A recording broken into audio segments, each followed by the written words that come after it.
The woman cut off the final thread of karma tying her to her husband, put on a red wedding robe, and stepped firmly onto the path to the underworld, determined to make the man who betrayed her regret it for life. At that moment, the man was happily attending the judge's return banquet with the other woman. Only after announcing his divorce did he realize that the woman he had always looked down on was actually the judge who ruled over life and death. She was the last judge of the human world, who had to endure countless trials before earning the right to take the judge's seat. In her final trial, she was saved by the man, and to repay him, she willingly married him. The man promised to love only her for the rest of his life, and said every time he made her angry, he would place a paper crane into a bottle. The woman believed him. She used up her powers to extend his life by 10 years, and helped him earn the position of commander. She gave up her judge title to become a housewife, and the three of them lived a happy life, until the other woman appeared, shattering their peaceful family. The man often stayed out overnight claiming to be busy with work. Even their daughter began to dislike the food her mother made, saying she wanted to eat Western food with the other woman. Every time the man upset her, he told her to place a paper crane, but he never realized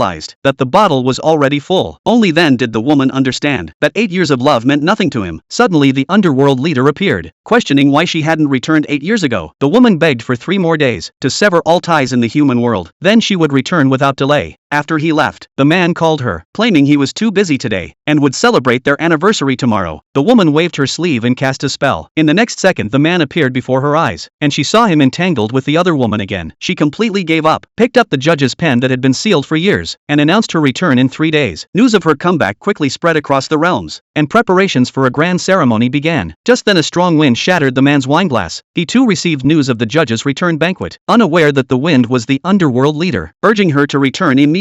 At home, the woman made a full meal, wanting to say goodbye to her family one last time, but the man and daughter returned with the other woman, who walked in, sat at the head seat and mocked the dishes, saying it looked like food made by a maid. Instead of defending her, the man said it was the other woman's birthday, and gave her a carefully prepared necklace. The woman waited in silence, hoping for her anniversary gift, but realized the man had completely forgotten. He promised to make up for it tomorrow. The woman didn't get angry. With only 2 days left, she didn't want her daughter to see her upset, yet her daughter only cared about the other woman's gift, even calling her mother unnecessary. Soon after, the other woman got drunk, and the man invited her to stay over, even letting her take over the master bedroom. To make matters worse, their daughter threw the judge's pen outside, unaware that the judge everyone awaited was the very woman they had cast aside. Soon came the final day of her return. To make the man hate her even more, the other woman grabbed the woman's hand and slapped herself hard in the face, accusing the woman of hitting her. The man immediately scolded his wife. She didn't bother explaining, just went back to her room and cut off all ties with him. Only by doing so could she regain her judge powers and make them pay for what they had done. The next day, she appeared before the man with a handwritten agreement, but they thought she was stalking them. She ignored their mocking and handed him the contract written with the judge's pen. The moment he opened it, he was completely stunned.